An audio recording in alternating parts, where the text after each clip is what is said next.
Is about the Atio Castillo hazing case.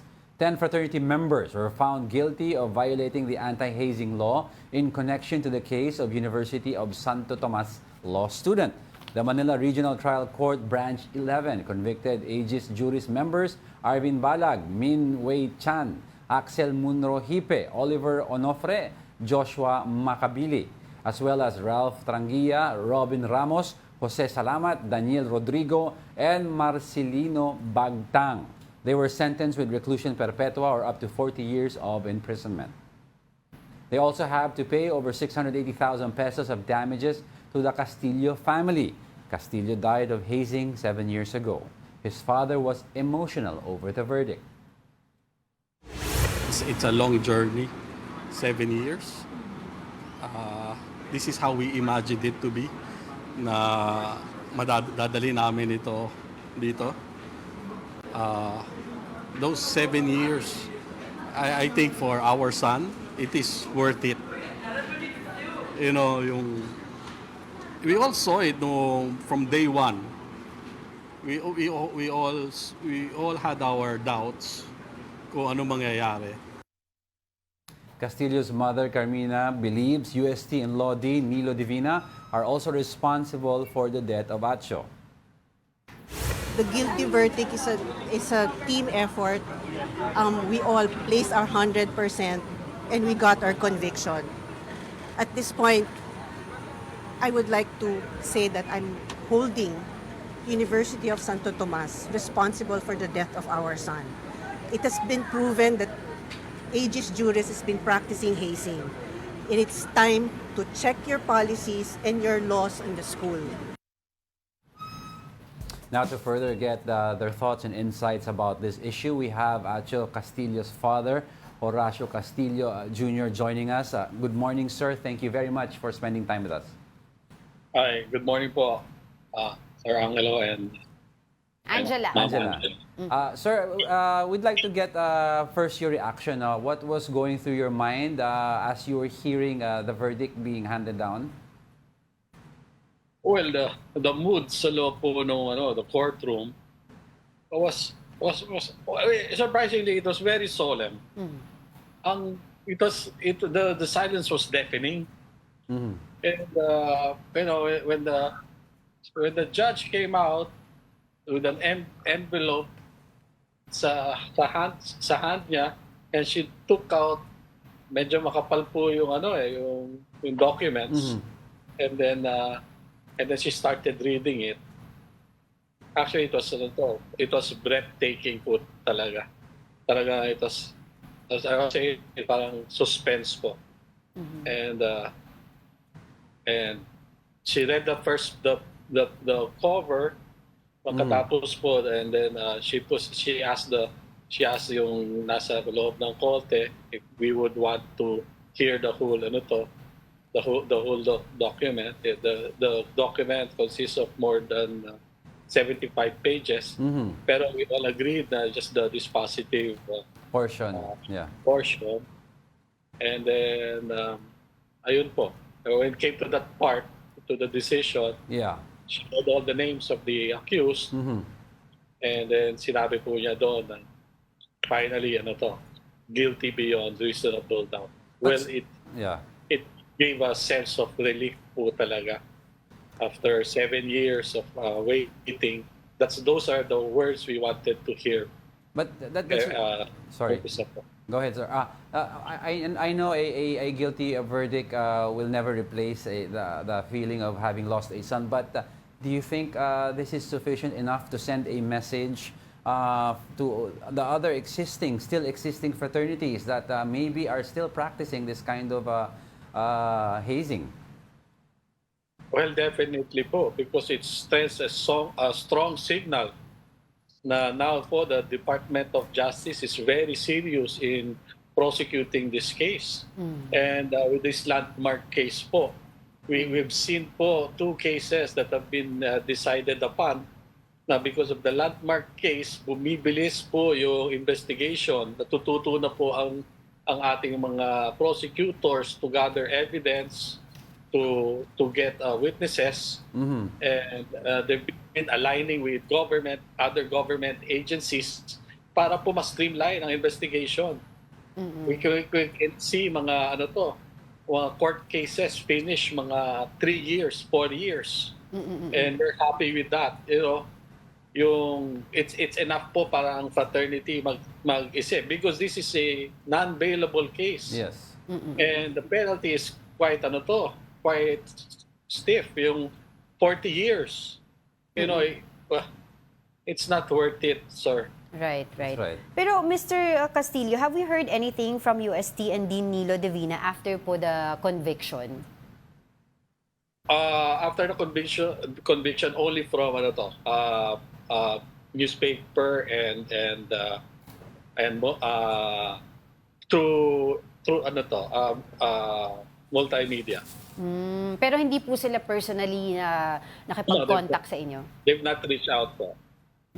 Okay.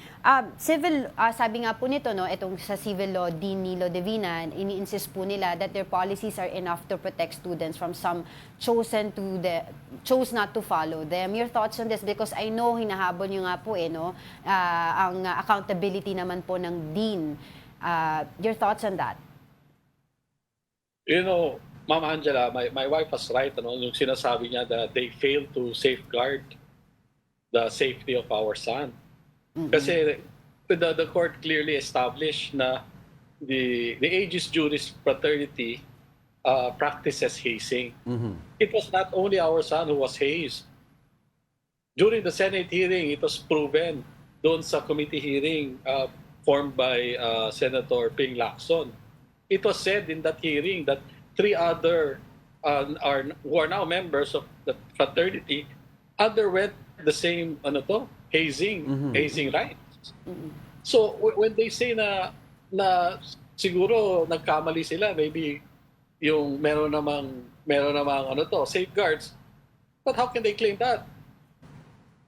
But this happened on various year levels, in various years. So hazing has been going on in that fraternity, and that fraternity is aegis juris. That's right. And we want some transparency, because some of those fraternity members are part of the UST administration. Right.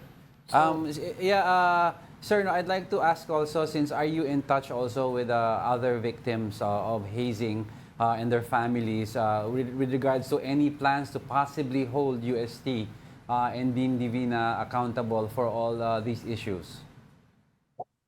Well, siguro in the future, we will take that into consideration po. Maybe siguro po, we'll see in a few weeks or months po when we consult our legal team. So pero sa inyo po, any plans po of pursuing po ang charges against UST and Dean Divina, setting aside po yung other victims? Well, it's better to sit down and talk po muna. If these things can be resolved, because I would say namatayan po kami because of yung dito sa hazing na to, and yung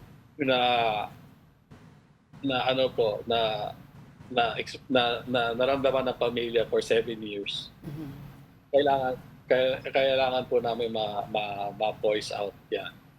Itong mga na-charge po, na makukulong nga po dahil po sa pagkamatay ng inyong anak, was there a chance before na nakausap niyo po sila? And right now, if suddenly humingi po sila ng tawad sa inyo, mapapatawad niyo po ba sila? Ay, Ma'am Angela, honestly, yung every time there's a hearing, I try to make the effort of reaching out sa kanila. But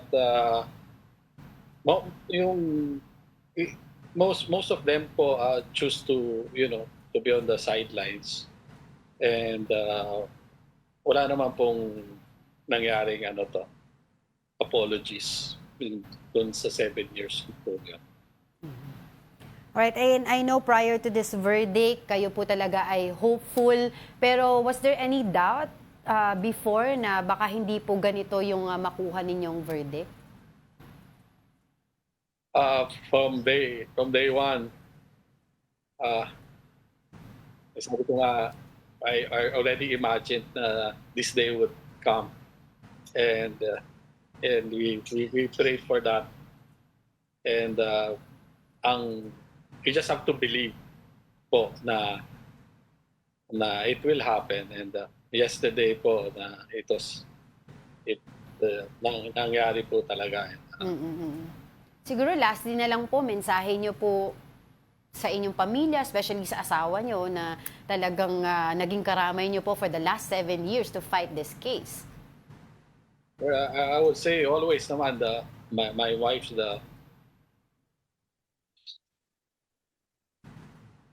she's always the strong one, and you know. And ang sabihin ko lang po is, although that 7 years was really tough for the family, it's good to have somebody who's strong-willed, who will carry the family.